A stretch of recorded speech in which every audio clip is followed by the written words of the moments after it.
Malam menyelimuti puncak Malang, tapi jalanan puncak Malang tak kunjung sepi. Masih ada saja pedagang yang menjajakan barang dagangannya di pinggir jalan. Beberapa warung makan juga masih terlihat melayani pelanggan.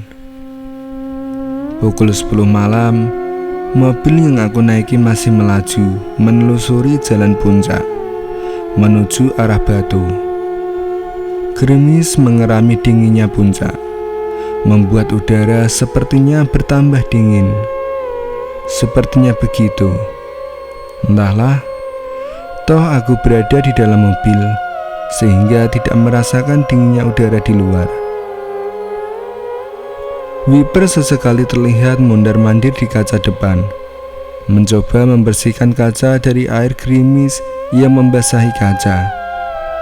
Di mobil ini hanya ada aku, kakak perempuanku, Emes, dan juga Ebes. Di kursi depan, Ebes menyetir mobil sambil asik mengobrol dengan Emes. Aku nggak tahu mereka berbicara tentang apa. Dari tadi, earphone terpasang di kedua kupingku. Aku asik mendengarkan lagu-lagu kesukaanku.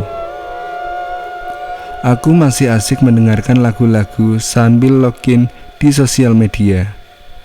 Sampai pada akhirnya aku merasa ingin pipis. Sepertinya tadi aku kebanyakan minum air. Aku langsung menaruh ponselku, melepaskan earphone dari kedua kupingku, dan langsung meminta Ebesku untuk melipirkan mobil di warung terdekat. Tak lama mobil pun melipir di pelataran sebuah warung makan. Diikuti sebuah mobil yang juga ikut melipir di belakang mobilku. Ya, itu adalah mobil saudaraku. Di dalam mobil tersebut ada Pak D, Bude, dan dua sepupuku. Kami memang sedang menuju arah yang sama, Batu. Ono apa kok mandek ini, Mbak? Ada apa? Kok berhenti di sini? Tanya sepupuku. Dia cewek. Iki lo, Wildan kepiye jarene? Ini nih, si Wildan mau pipis katanya, jawab kakakku. Aduh, aku udah gak tahan. Tanpa menanggapi mereka, aku langsung bergegas menyeberang jalan dan mencari toilet. Will, tunggu. Lah, ini sepupuku kenapa ngikutin aku? Kamu ngapain ngikutin aku? Mumpung berhenti, aku juga mau ikut ke toilet, mau pipis, jelas sepupuku. Kami berdua pun mencari toilet. Alhamdulillah, aku langsung melihat pelang bertuliskan toilet. Ah, pojok dicinta ulang pun tiba. Aku dan sepupuku bergegas menuju toilet tersebut. Toilet ini berada di belakang sebuah warung. Aku berjalan cepat melewati penjaga toilet yang sedang duduk.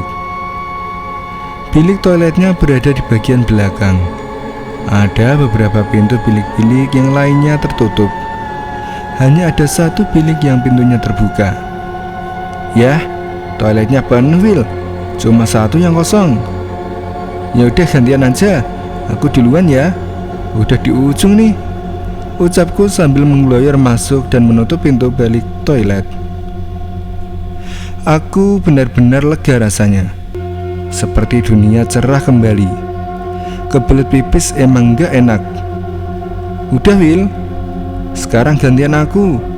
Kamu tunggu di depan pintu ya, jangan kemana-mana, pinta sepupuku dengan raut wajah sedikit ketakutan. Iya ya, tenang saja, jawabku santai. Aku heran sama sepupuku, mukanya kayak ketakutan gitu. Cewek itu kalau di kamar mandi emang lama ya. Entah ritual apa yang mereka lakukan di kamar mandi. Padahal bilangnya cuma pipis doang, tapi kok lama ya. Iseng aku mulai menjelajah penglihatan dan perhatian sekitar. Iseng aku mulai menjelajah penglihatan dan perhatianku ke sekitar. Sepi. Sepi banget rasanya. Malah kayak gak ada tanda kehidupan. Seketika aku merasa aneh.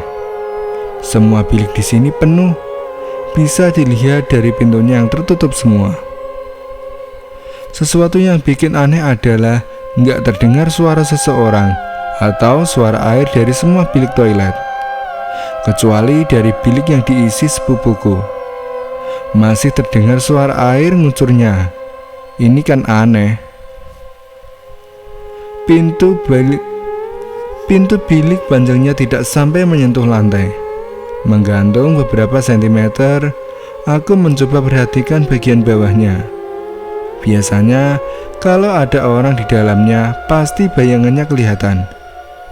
Tapi sekali lagi, ada yang ganjil di sini. Semua bilik tertutup, nggak ada bayangannya. Kecuali bilik yang diisi oleh sepupuku. Aku bisa melihat sedikit bayangan kaki sepupuku. Aku jadi berpikir, mungkin bilik-bilik ini semua memang kosong dan sengaja ditutup oleh pemiliknya karena sudah malam. Sudah jarang pengunjung yang datang ke toilet umum ini. Aku sih mencoba berpikir positif. Aku berjalan ke belakang ke arah jurang. Nggak tahu kenapa aku jadi pengen ke situ. Cukup bagiku berjalan sekitar 5 meter dari bilik toilet. Dan sekarang aku benar-benar ada di tepian jurang. Di sini yang menjadi perhatianku bukan jurangnya, tapi pemandangan puncak yang aku dapati yang sungguh menakjubkan. Aku nggak nyangka bisa melihat pemandangan sebagus ini dari belakang sebuah toilet umum. Aku masih berdiri di tepian jurang, menikmati keindahan puncak di malam hari. Lampu-lampu kendaraan yang memadati jalanan puncak yang berliku menjadi keindahan tersendiri buatku. Sementara di kejauhan sana, aku melihat lampu-lampu pedesaan atau mungkin perkotaan yang terlihat berkumpul bercahaya temaram di kejauhan. Udara di sini juga dingin alih-alih sejuk. Tapi sweater yang melekat di badanku mampu menjaga aku tetap hangat. Air gerimis yang menetes juga menambah suasana yang nyaman buat aku. Untuk beberapa saat, aku terlalu dalam suasana. Wildan, suara yang akrab di telingaku terdengar cukup keras. Ya, sepupuku. Udah selesai ritual di kamar mandinya. Sindirku sedikit jengkel karena menunggu. Kuen lapo ae sih? Ket mau tak celok gak nyaut. Kamu ngapain aja sih di sini? Dari tadi aku panggil gak nyaut. Gak ngapa-ngapain, lagi lihatin pemandangan aja. Habisnya kamu lama banget. Ngapain aja sih di WC? Pup kamu ya? Ledekku sambil tutup hidung. Ah, lama apaan? Orang aku cuma pipis doang. Pipismu sak galon, Neng. Lama bener. Ih, apaan sih?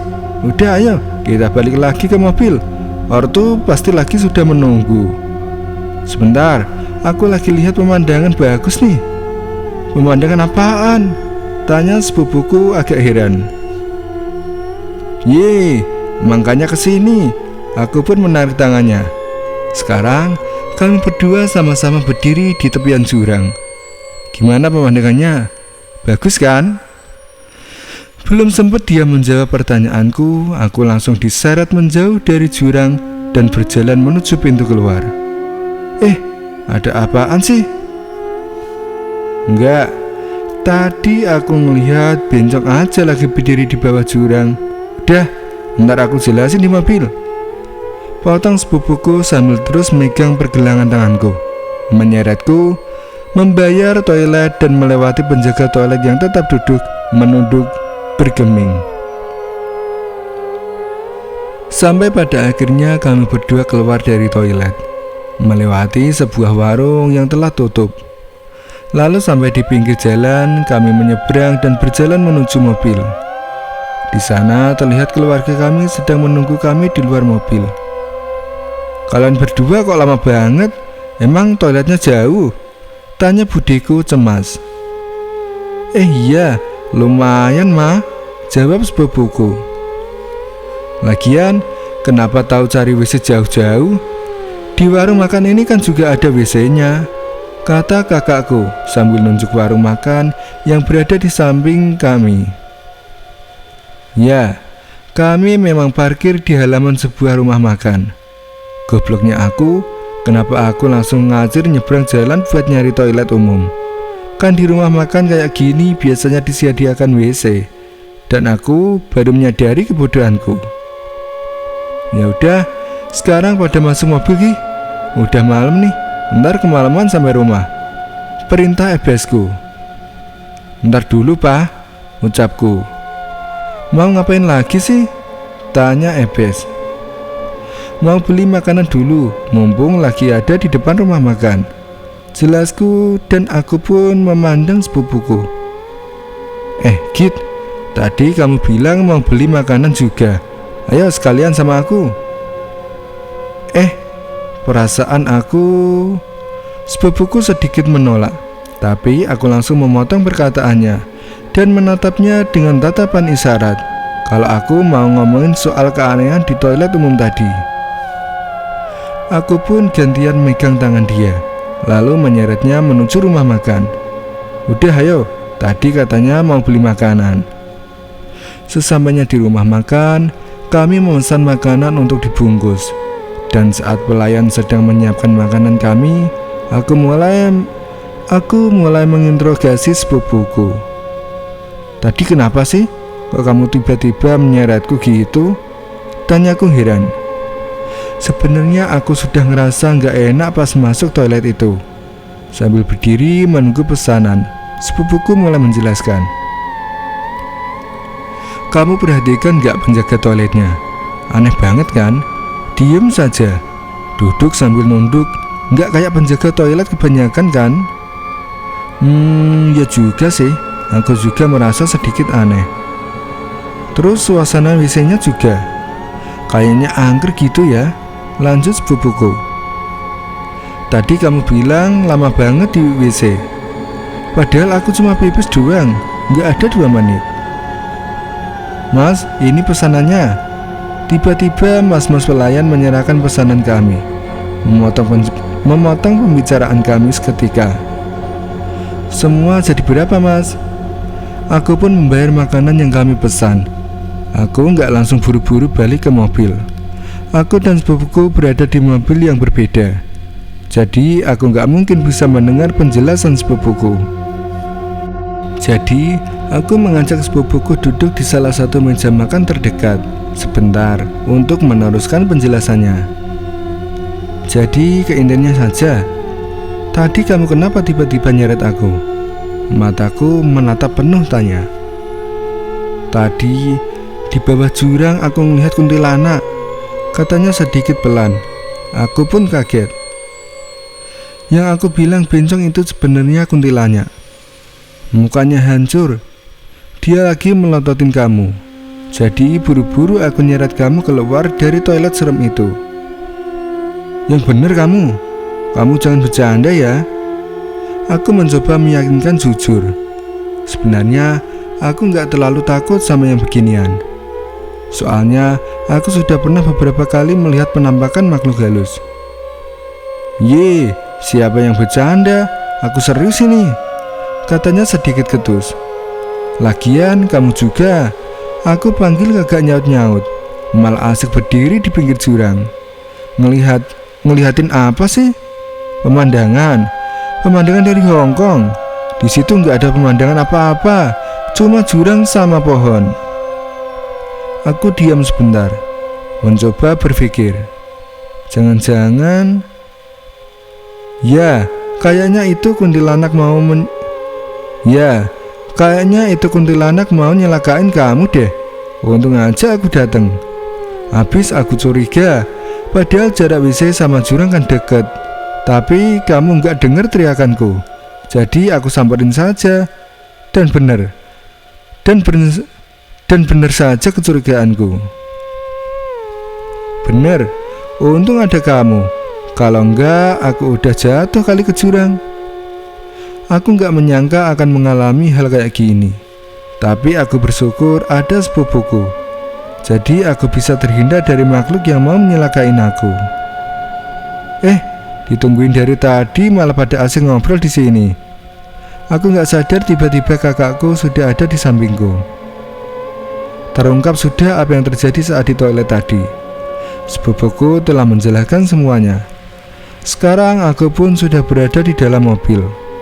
Sepupuku juga sudah berada di dalam mobil bersama keluarganya. Kami pun melanjutkan perjalanan. Mobil Pak Deku sekarang memimpin jalan di depan, disusul dengan mobil keluargaku.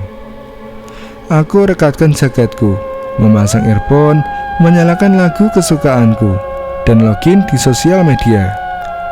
Aku mencoba melupakan kejadian di toilet umum tadi. Di bawah naungan gerimis, mobil kami melaju menyisir kembali jalanan puncak arah pulang, menuju Malang. Belum 5 menit mobilku melaju, tiba-tiba Ebes mengerem lagi. Di samping warung yang sudah tutup, aku bingung. Kenapa lagi nih? Kenapa, Pak? Tanyaku bebarengan dengan kakakku. Nggak tahu itu. Mobil Pak Ade Yuda tiba-tiba berhenti. Jelas Ebesku sambil mengunci rem tangan. Aku lihat Pak Deku keluar dari mobil dengan muka cemas, alih-alih ketakutan. Dia langsung berlari ke arah mobil Ebesku. Ebes, MS, sama kakakku pun terkejut. Aku pun juga. Kami buru-buru keluar dari mobil. Tepat saat budeku sampai di depan mobil sambil tersengal-sengal. Kenapa? Tanya MS-ku yang semakin cemas. Si Gita. Dia teriak-teriak katanya ngelihat kuntilanak duduk di sampingnya. Mukanya hancur. Sekarang lagi ditenangin sama ayahnya. Tak tunggu lama kami pun langsung bergegas menuju mobil Pak Deku. Aku berlari cemas. Jangan-jangan kuntilanak yang tadi. Yud, gimana keadaannya? Tanya Ebesku cemas. Udah sedikit tenang, tapi ya gitu. Dia kelihatannya masih shock. Jelas Pak Deku. Pak Deku masih memeluk sepupuku yang masih menangis, mencoba menenangkan sepupuku. Sementara budeku langsung mengambil anaknya yang masih bayi, yang juga sedang menangis. Mungkin kaget dengan kegaduhan yang terjadi. Kok jadi kayak gini sih? Perasaan tadi pas berangkat pulang gak kenapa-kenapa. Budeku semakin cemas, air matanya menetes. Dia juga masih sibuk menenangkan bayinya. Jadi begini Pak, Ma, Pak D, Bude. Sebenarnya pas di toilet tadi, aku pun memberanikan diri dan menceritakan semua hal mistis yang aku sama sepupuku temui saat di toilet umum tadi. Semua orang yang ada di situ yang mendengarkan ceritaku, semuanya cuma bisa diam. Kayak nggak percaya gitu. Tiba-tiba hening sementara. Hanya terdengar isak tangis sepupuku dan adiknya yang masih bayi. Ya sudah, jadi sekarang baiknya gimana? Tanya Pak Deku memecah keheningan. Sepertinya juga tidak ingin membahas hal mistis seperti itu semakin jauh. Gini aja Pak D, saya numpang mobil jenengan, sementara kita naik mobil Papa. Kita tukeran aja dulu sampai di Mojokerto. Semoga aja kuntilanak itu nggak ngikutin mobil Pak D sampai ke Mojokerto. Gimana Pak D? Tapi kalau ntar itu kunti nongol di mobil Papa gimana? Dia kan ngikutin kita, bukan mobilnya Pak D. Ungkap kakakku sedikit takut. Iya juga sih. Ya udah gini aja, aku tetap di mobil Papa, tapi si Gita ikut bareng kita. Kalau ada apa-apa, seenggaknya ada aku, kataku yakin. Aku emang gak terlalu takut sama makhluk halus. Aku sedikit beranilah buat ngelawan kalau itu kunti tiba-tiba nongol. Akhirnya semua setuju. Sepupuku ikut satu mobil bareng aku. Kami pun masuk ke dalam mobil. Kita duduk di belakang, kami duduk bertiga. Kita duduk di tengah. Kami sengaja menyuruhnya duduk di tengah, di antara aku dan kakakku, agar dia terasa terlindungi. Wajahnya masih saja terbenam di pundak kakakku, menangis terisak. Dan kakak aku masih mencoba menenangkannya. "Titip Gita ya," kata budiku dari luar kaca mobil. MS-ku meyakinkan. Sekilas dari luar jendela mobil yang terbuka, budiku melihat anak gadisnya yang sedang meringkuk, menangis di dekapan kakakku. Raut wajahnya yang sangat cemas dengan keadaan anak gadisnya terlihat jelas. Sebelum akhirnya dia berlalu, berjalan gontai menuju mobil suaminya. MS-ku menutup kaca sesaat setelah mobil budiku melaju kembali. Mobil MS-ku juga melaju. Kali ini, sepanjang jalan pulang aku terus terjaga. Meski kedua kupingku terpasang earphone dan mendengarkan alunan musik yang aku suka, tapi aku berusaha untuk tidak tertidur. Jujur, sebenarnya aku juga mengantuk sekali. Login sosial media untuk mengusir kantuk dan bosan.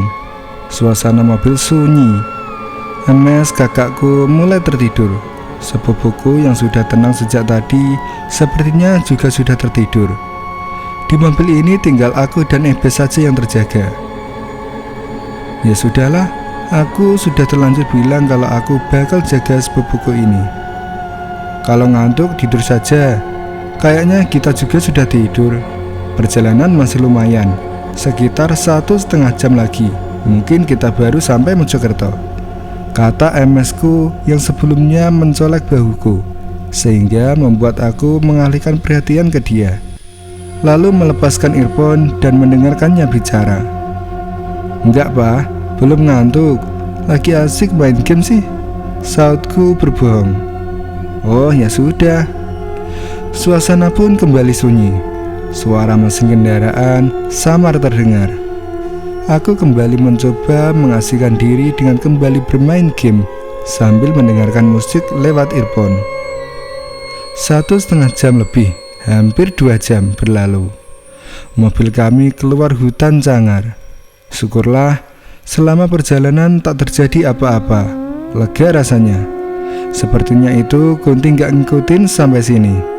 Tapi perjalanan kali ini benar-benar terasa lama dan melelahkan. Di pinggir jalan, sebelum pertigaan lampu merah, terlihat mobil Pak Deku berhenti.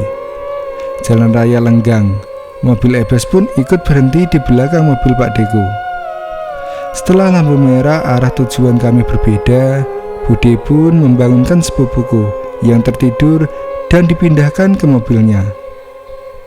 Setelah itu, semua melanjutkan perjalanan kami lagi. Rumahku 5 menit dari sini jika menempuhnya dengan kendaraan. Senang rasanya sebentar lagi sampai rumah lagi. Keesokan harinya MS dapat kabar dari budiku. MS pun langsung memberitahuku bahwa sepupuku sudah dibawa ke kiai buat diobatin. Katanya sih nggak apa-apa, nggak ketempelan, cuma fisiknya saja yang saat itu di puncak mungkin sedang kecapean, jadi gampang diganggu. Selalu hati-hati dimanapun kalian berada ya. Ingat, sesuatu yang gaib itu emang ada. Jadi, selalu berdoa meminta perlindungan Tuhan dari godaan makhluk halus, terlebih yang berniat mencelakai kita.